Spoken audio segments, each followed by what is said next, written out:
want to make money. Let's figure something else out. And I hate it. Gervonta Davis. It's like when you who do you got? You guys need to fight guys your fucking same size. When you see this fight, do you see like Tank just having his way with Jake? Like given like no? No, I'm telling you, this is what I tell Tank. And Tank said it in the interview. I said, Tank, y'all going there doing y'all thing, woo woo woo. I said, he ain't giving you. UFC President Dana White didn't hold back when asked about the upcoming clash between Jake Paul and Gervonta Tank Davis, calling the entire concept absurd. White criticized the matchup's structure, arguing that the terms were weird and uneven and that the fight felt more like a spectacle than a legitimate sporting contest. According to him, the rules were clearly stacked in Paul's favor, transforming what should have been a fair test of skill into little more than a staged exhibition. The Jake Paul versus Tank fight is getting really weird. Gervonta looks scared for his life because the rules are out. They're crazy. Oh, so everyone thought that the fight was at 190. Instead it's at 195, and this weight difference is scaring the life out of little Tank. Over 10 3-minute rounds. The next dispute comes with the gloves. Little Tank is used to fighting in 8-ounce gloves. Baby glove. This fight will be in 12. Hands might be too small. Also, Tank just fought in a 12 3-minute round fight against Roach. Yes, and now he's fighting in 10 3-minute rounds, which isn't too bad. What do you think? Exhibition though, can he win? Yes, he can actually win. It will be overlooked by 3 sanctioned judges. So he can actually still win and knock him out. But here's the trick. It's body punches only. And there's a reason. That's because Tank said, look, this is a bit unfair. I don't want to punch up. I want to punch at my head height. Where does it fall? At Jake Paul's belly. Oof. So apparently we've heard there's no knockdown rules, but aside from that, it's a pretty well-rounded fight. Oh yeah, and there's some drug testing involved. But Jake Paul for the win. The official rules for the highly publicized showdown have now been confirmed. The fight will be treated strictly as an exhibition, meaning neither man's professional record will be affected. The bout is scheduled for 10 rounds of 3 minutes each, with both fighters required to weigh in at no more than 195 pounds. Each competitor will wear 12-ounce gloves, noticeably heavier than standard fight gloves used in professional bouts of this caliber. 3 official judges will score the contest, and if it goes the distance, a winner will indeed be declared, a small but significant detail that adds competitive tension to an otherwise unconventional event. And yes, ladies and gentlemen, there will be a victor, because the fighters have agreed and the commission has approved a maximum weight of 195 pounds for this exhibition.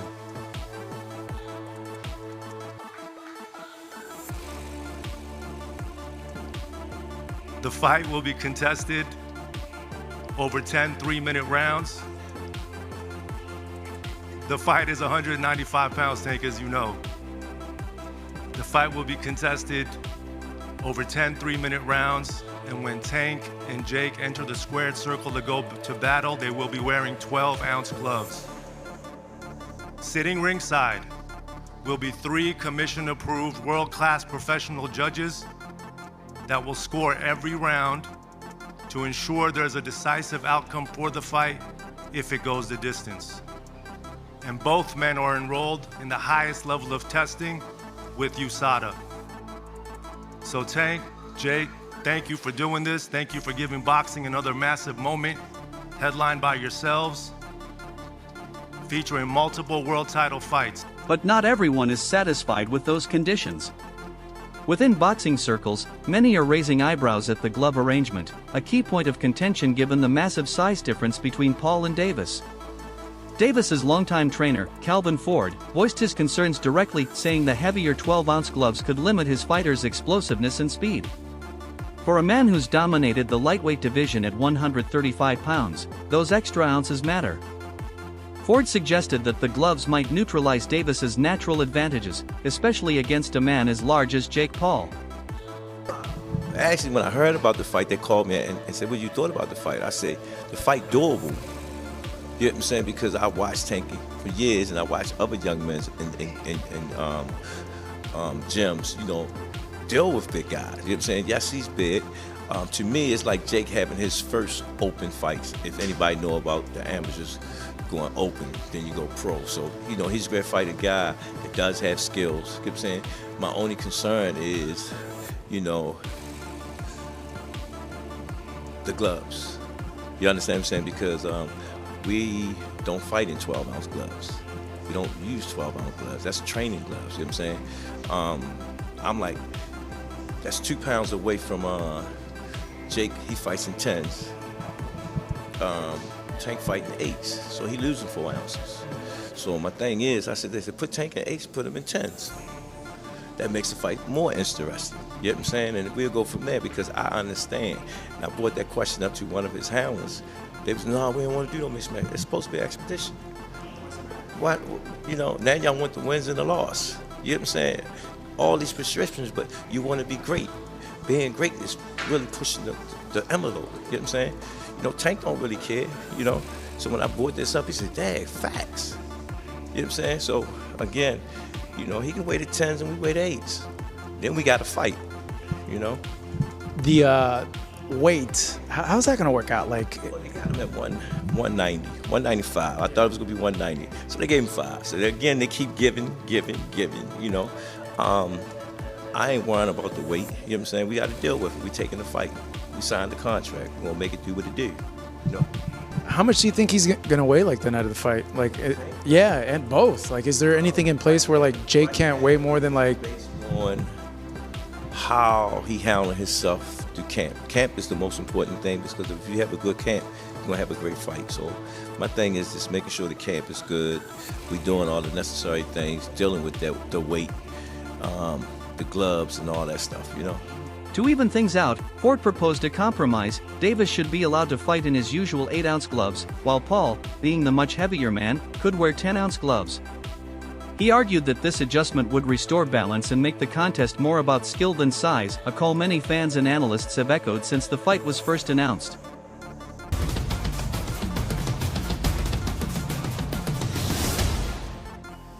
Jake, I see y'all doing all this betting and stuff, right? And I'm looking at this fight because I'm his coach. This is a very serious fight, and I'm a very serious person. My question to you is, where the 12-ounce gloves come from? Why y'all couldn't take 10? He had 8. Already he giving up 4 ounces of the gloves. I gotta say this because y'all betting all this money. You understand what I'm saying? Yeah, wait. You guys were the ones that wanted 12-ounce gloves, not me. I'll do 8. Fuck, I'll do 4. I'll do 2 ounces. I'll do bare knuckle. Like, I wasn't aware of that. You know what I'm saying? Because I know that he can handle himself. so what do you want? 10 ounce? 8 ounce? What do we Well, want? if he the one said that, I'm gonna go with that. I wasn't aware of that. No, the 12 ounce came from your guys' side. No, and I didn't. On God, perfect. Then what do you want? 10? No, I didn't say that. So 10 ounces? It don't matter to me. It don't Perfect. matter. It doesn't matter to him. So It don't back to matter. what I always wanted, which was 10 ounces. Great. You just Thank made you for something the- It don't clear to matter. me. You just Thank made you. something clear because I didn't know because you fight in 10s, he fight in 8s. Yeah, your You guys' understand what I'm saying? side. So I'm like I 12 can ounces. He's show the giving up emails and the screenshots. I You get guys that. asked for 12 It's ounces. part of negotiation. I get it. No, let's do it. 10 ounces, 8. Let's do it. That's great. That's going to make it more exciting for the fans. Thank God. I wanted 10s really badly. Let's do it. Dana White doubled down in later interviews, accusing Jake Paul of deliberately seeking out opponents smaller or less experienced than himself. Fight someone your own size, White snapped, referencing Paul's history of picking unconventional matchups. He noted that whenever Paul faced an opponent closer to his own class, the result didn't go his way, and this latest pairing, in White's view, only reinforces that pattern. Still, White conceded that Davis is the more skilled puncher, but argued that the sheer size gap makes it almost impossible for Tank to score a knockout. He hits harder, White said, but he's too small to get close enough to do real damage. Gervonta Davis. It's like when Who do you got? you guys need to fight guys your fucking same size. You know what I mean? Straight up ignored. When you fought Floyd, you are massive. You're a massive fucking dude. Floyd's tiny. And I'm sure when you were training, you're like, all right, I'm gonna hit this guy with a couple punches and grab him, tie him up. And he did hit you with a fucking bomb of an overhand right one time. And you fucking ate it. You ate that punch. Logan's like proud of it. He's like, yeah, I did. Hell yeah, I ate that punch from a 140-pounder. You're damn right, dude. Now, granted, it's Floyd Mayweather, but you're still 200 pounds, dog. You know what I mean? This is why, and I agree with Dana on this is why the Gervonta fight makes no sense to me. Because even Yes, Floyd didn't have the punching power Gervonta had. But even if Gervonta lands, I don't see him hurting Jake to the point he knocks him out. So what are we even doing? Where is the idea of this gonna, like, where's the idea that Gervonta's even gonna hurt him?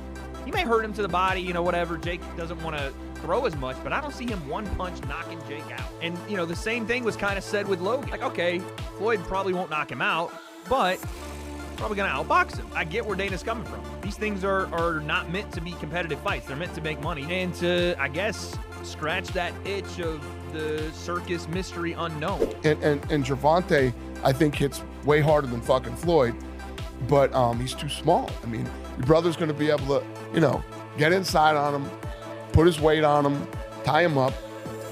But I don't hate your brother. Your brother's out there doing his thing.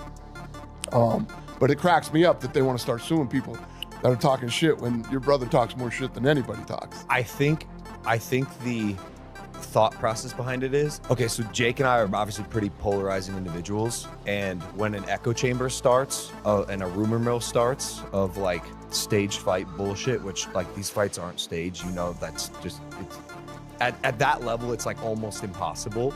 I think they think that it affects the business and it affects the brand because people discredit him as actually having legitimate bouts. Despite all that, reports from inside Davis's camp tell a different story. Sources reveal that Davis has been bulking up, walking around at nearly 160 pounds in training, far heavier than his traditional fighting weight.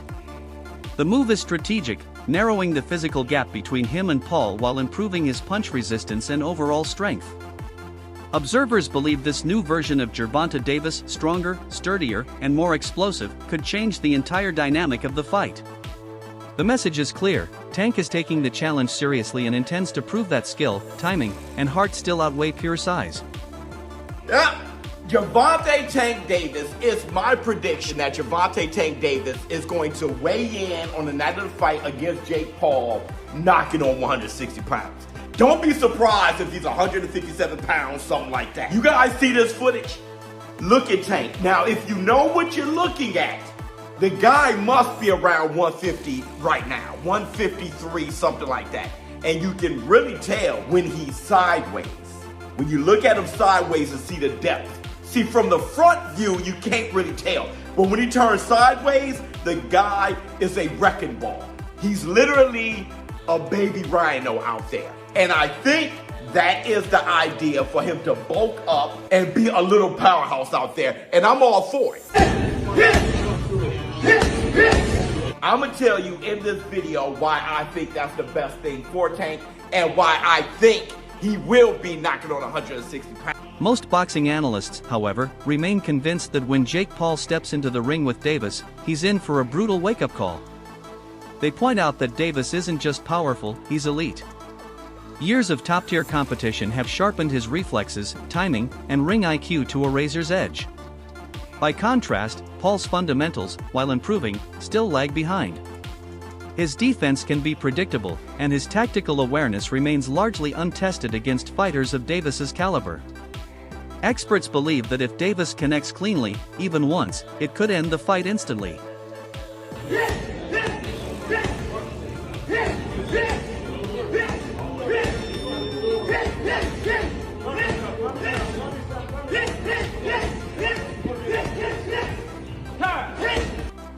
Tank Davis look crazy, bro. Chilaquiles. Gervonta Tank Davis hitting a heavy bag in preparation for his Jake Paul fight November 14th down there in Florida. Man looks absolutely amazing. Man looks like a monster. Man looks like precision. Jake Paul cannot take those body shots. You mean to tell me somebody who done fought UFC fighters and a man with Parkinson's disease can take a body punch from Gervonta Tank Davis, and y'all basing y'all logic just because Jake Paul is big? No, Tank's gonna go ahead and put this man to sleep. I'm telling y'all that right now. If Tank don't put this man to sleep, he done let the black community down, he done let boxing down, and he ain't never been that nice. You Tank fans, y'all trying to give him a pass. If y'all said Tank is as skilled as y'all say he is, if he does not put Jake Paul to sleep and stop Jake Paul, his boxing career is absolutely voided. He already don't care about legacy, and just imagine he don't knock out Jake Paul, and now y'all gonna say it's not a real fight, it's an exhibition. No, we not giving no passes, bro. This Gervonta Tank Davis. He needs to put Jake Paul to sleep. I don't want to hear nothing about, oh, Jake Paul too big. No, Jake Paul chin ain't never been tested by somebody that hit as hard as Gervonta Tank Davis. Tank should put this man to sleep with ease. I'll say that respectfully. If you don't put him to sleep, a 2-pack of ass. That shit stinks. That's a 2-pack of ass at the highest level. And it's a musty energy at the highest level. Get it together. Get it together. Tank looks amazing. That's the Chilla Killers. Chilla Killers. Chilla Killers. Veteran trainer Teddy Atlas echoed that sentiment, calling Gervonta Davis one of the most complete fighters in boxing today. Atlas praised Davis not only for his knockout power but for his patience, composure, and masterful control of distance. He's not just a brawler, Atlas said. He's a thinker. He sets traps, he anticipates reactions, and he always stays 2 steps ahead. Atlas believes that these traits, the blend of brains and brutality, make Davis the most dangerous man Jake Paul has ever faced inside the ropes. Boxer, world champion boxer. That the only other time he was in for the fans to get mad with that was against Fury's Tommy Fury, but it wasn't that level, obviously, and all the size things you just rightfully pointed out. But he would have been in there with, you know, I mean, it seemed crazy. You're going to go in there with a guy who was a 2-time heavyweight champ and a gold medalist? Wow. Even though the guy's, you know, at a twilight part of his career, still. And you've given a lot of credit and props to Jake Paul on this show of helping get more eyeballs to the sport, but the way he takes it serious and goes about his approach and his work to this craft, that he does take it seriously. With that being said, when he announces Tank Davis, I'm getting tired of these gimmick fights and him loading the deck up. Whether it was Chavez Jr. or an old Mike Tyson, or we could go on and on with some of the UFC guys and the great Anderson Silva at 46 years of age. Tank Davis, great fighter, current fighter, world champion. We know how good he is. Been a top 10 pound for pound guy for you for the last few years now. But he's 5'5" and 135 pounds. This sounds like it would be a 195 pound fight, an exhibition. Wouldn't count on their records. Not a whole lot of other details other than it will be in November, and it sounds like in Atlanta. But I've said enough. I just want to hear your take. What do you make of this news, Jake Paul and Tank Davis? But, you know, I'm smiling. But, back in the day, you know, I loved the 1800s, 1700s, you know, my friend out there, 1700s, whatever. But I loved the old-time fighters that were catchweights. And there was guys like Sam Langford. I know Sam Langford shouldn't be compared with this because he's so special. But, I mean, where Sam Langford beat heavyweights. He fought from lightweight to heavyweight and beat heavyweights. I mean, they're back in the day when you had a lot of great fighters fighting each other in catchweights. You did have some smaller guys fight bigger guys. You know, I mean, and you had them. You had success in spots. So I'm half with tongue in cheek, but I'm half serious because I've been in the boxing business 50 years. Boxing commentator Luke Thomas, however, raised a different concern. While acknowledging Davis's raw talent, Thomas noted a lack of enthusiasm from the champion during recent press events. His demeanor appeared detached, as if he viewed the bout more as a business move than a personal challenge. Thomas cautioned that underestimating Jake Paul's dedication could be risky. Even if Davis is technically superior, he warned, Paul's hunger and preparation might give him an unexpected edge on fight night. How rare in MMA. Do you feel the same? Yeah, I mean, you know, you could make the argument that Tyson Fury also didn't stick to the order of what was in front of him as a pure boxer due to taking the, I can't even remember if one on his record at this point or not, but whatever, the Francis Ngannou boxing match, and he won it by the skin of his teeth and moved on. But there was a delay as a consequence to make that. Now that ended up being a little bit intriguing because of how well Francis did. But you know, this is not the first time major boxing has been interrupted in that way. However, at least both of them are heavyweights. Like this is gerrymandered weight classes or whatever the fuck they're doing to get around it. And it's an exhibition, you know, they're using big ass gloves, like it's a whole thing. So in that sense, it's a little bit different. It's not different in the sense of a boxer in his prime or relative prime. Former world champion Carl Froch expressed similar unease, emphasizing the potential danger of such a drastic weight difference. He estimated that Paul could outweigh Davis by as much as 65 pounds, calling it a serious safety concern. Froch described the matchup as bordering on a freak show, suggesting that while fans might tune in for the spectacle, the imbalance raises legitimate questions about fairness and even fighter safety. Just here at Los Naranjos in Viva, España, and I found out that Gervonta Davis is now fighting Jake Paul. So Jake Paul was supposed to be fighting AJ. Eddie Hearn announced 99% done, which we've just spoke about.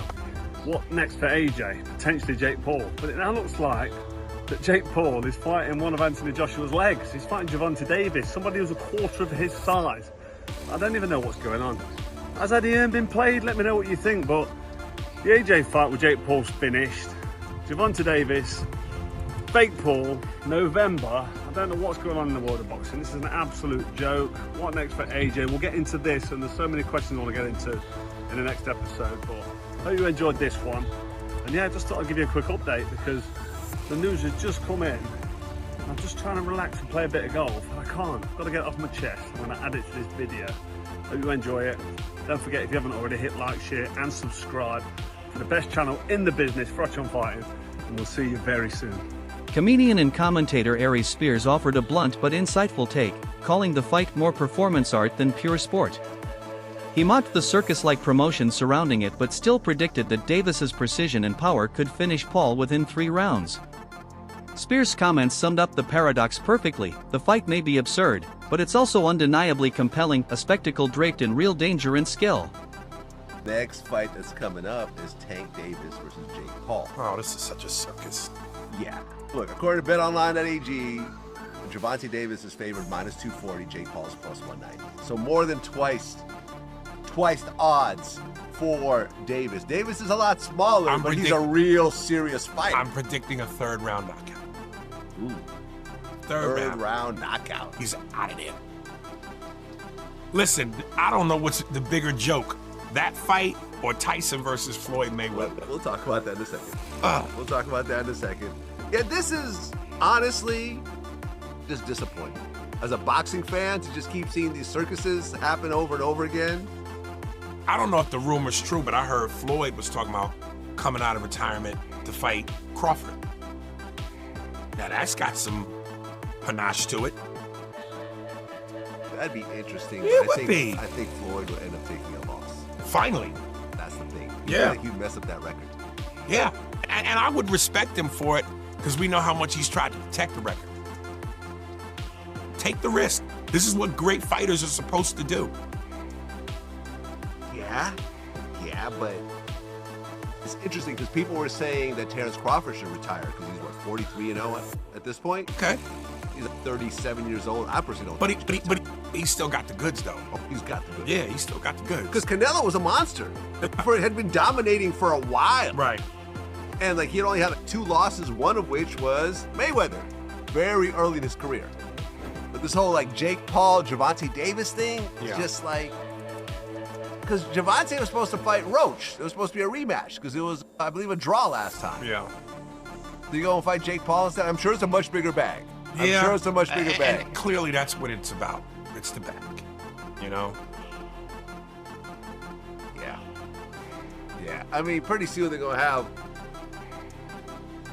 Denzel Washington fight somebody. Like, you know, they're going to start putting, like, old men. I mean, they're already putting old men in the ring. As long as before the fight, Denzel looks at his watch and goes, 16 seconds.